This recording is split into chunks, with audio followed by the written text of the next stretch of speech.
तो ऐसा है कि विनोबा भावे भूदान आंदोलन कर रहे थे। वो सारे हिंदुस्तान में पैदल चलकर और भूदान के प्रति लोगों का ध्यान आकर्षित कर रहे थे। तो उस समय वो ब्रजमंडल के पास से होकर के निकल रहे थे।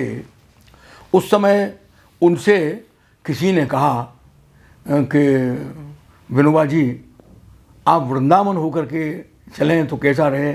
उन्होंने कहा भाई मैं भूदान के मिशन पर निकला हूँ और वृंदावन जाने से मुझे डर लग रहा है कि कहीं मेरा जो ये भूदान वाला मिशन है ये कहीं बीच में ही न छूट जाए। और इसके लिए उन्होंने महाराष्ट्र के 2-4-5 संतों के उदाहरण दिए कि देखो फलानी संत वृंदावन आए, वो वृंदावन होकर के रह गए, फलानी संत आए वृंदावन, तो कहीं मैं भी वृंदावन होकर के रह गया तो भूदान। और इस समय मेरा ध्यान जो है भूदान आंदोलन पर है। राजा ने जो है वो ये कहा कि ये देख करके आओ कि कमरे में बराबर का जो कमरा है उसमें ज्योति जगी है कि नहीं जगी है। वो पतंगा था, पतंगा। तो पतंगा जो है वो दीपक पर गया और दीपक के साथ ही जो है उसकी जीवन लीला समाप्त हो गई। पतंगा लौट करके नहीं आया, दीपक जल गया है। राजा ने अंदाज कर लिया वृंदावन कोई गया है और यदि लौट करके आ गया तो वृंदावन गया ही नहीं था। यदि वृंदावन गया और वहीं का होकर के रह गया तो वृंदावन की बात है। ये जो मैंने चित्र आपसे वो कहा था ना,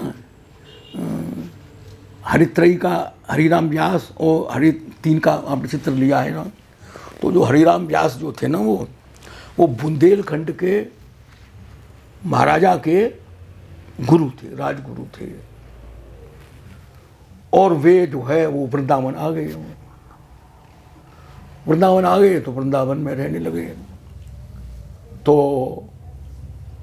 राजा ने कहा कि यार हरिराम व्यास जो है वो राजगुरु हैं और वृंदावन से लौटे नहीं हैं, तुम जो है बुला लाओ। तो राजा का संदेश आता था, कहते थे हाँ आएंगे अभी, आएंगे अभी। फिर दोबारा गया आदमी, कोई कई महीने गुजर गए, साल गुजर गए। राजा ने कहा देखो अब तुम 3-4 आदमी जाओ और उसको लेकर के आना। ठीक है भाई। अब उन्होंने हरिराम व्यास जी से कहा चलो महाराज बुला रहे हैं। तो वहाँ बातचीत हो रही थी वहाँ।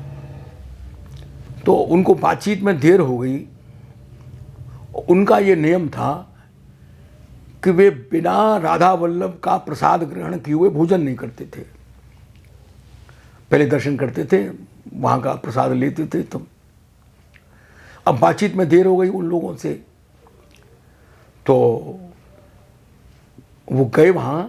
उन्होंने कहा कि पट बंद हो गए, पट बंद हो गए। अच्छा।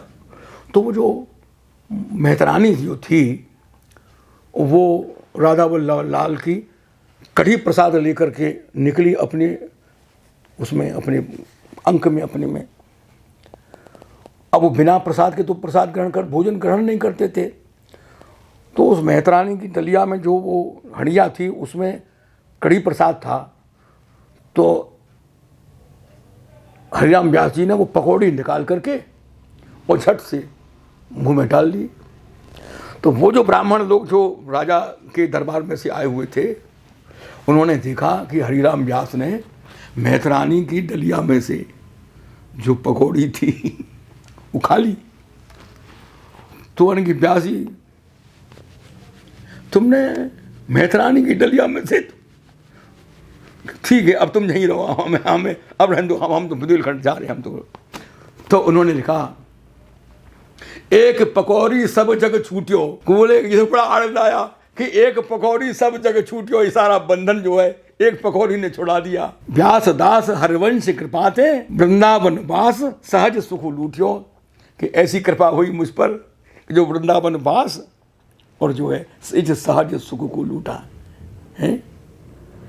ऐसो कब करी हो मन मेरो, कर करवा गुंजन के हरवा कुंजन माही बसीरो। ऐसो कब करे हो मैं, ब्रजवासन के टूक झूठ और घर घर छाछ महीरो। तो बोले ऐसो कब करे हो मन मेरो। तो वृंदावन में जाने का माने ये शरीर का आना और जाना नहीं है, ये चेतना का संक्रमण है, चेतना का संक्रमण। दीपक के पास तो क्या लौट के आना था क्या उसको?